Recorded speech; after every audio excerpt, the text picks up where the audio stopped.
there's been a spate of research more recently using the dark tetrad measures to investigate such things as narcissistic self-promotion on TikTok and Instagram, but also trolling and online bullying.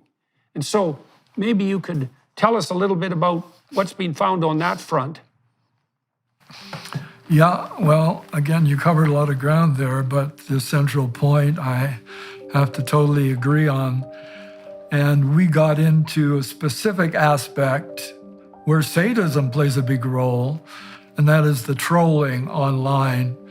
You get to say anything you want without repercussions. If you said that to the person's face, you'd be in trouble for various reasons, legal and physical reasons. But we tried to delve into asking these people who engage in trolling online, why do you do it? And we ended up with the title of our paper, Trolls Just Want to Have Fun, because that seemed to be the most common motivation. It's just fun poking at people. You find a website where people are all happy and enjoying it, I don't know, a gardening group, and you mess with them. And that seems to be a lot of fun for certain individuals. We correlated an interest in doing that with the dark tetrad measures, and sadism stood out as the best predictor of liking to mess with happy people.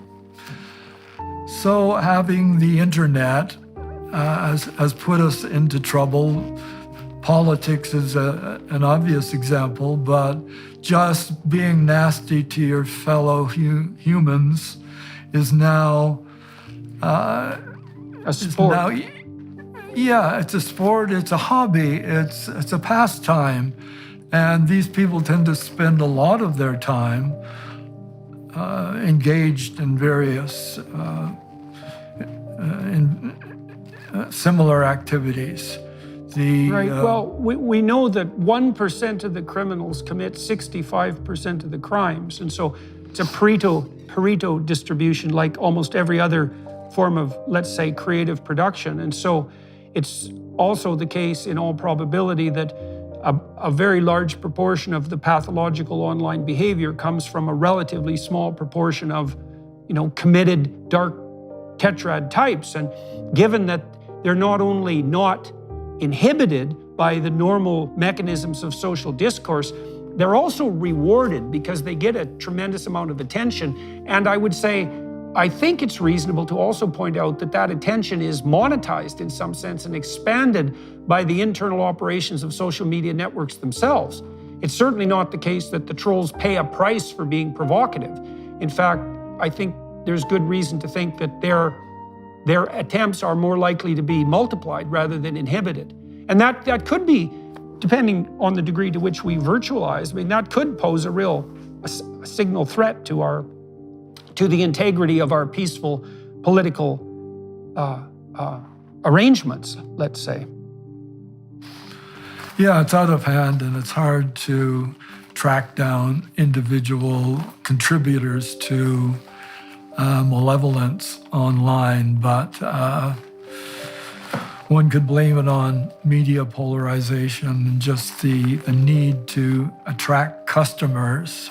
Turns out that people don't like moderate media sources. They won't turn to that channel. They'll turn to a channel where they can feel warm and toasty because the other people on that channel agree with them on everything, so they don't get to hear other points of view. And many years ago, perhaps you and I were there at the time of Walter Cronkite, and there were a few corporations online, 2 or 3, that everybody watched, and they were more or less down the middle. If those were put online now, nobody would watch. People want to watch the extreme version of their own politics. And that's unfortunate development in technology. Yeah.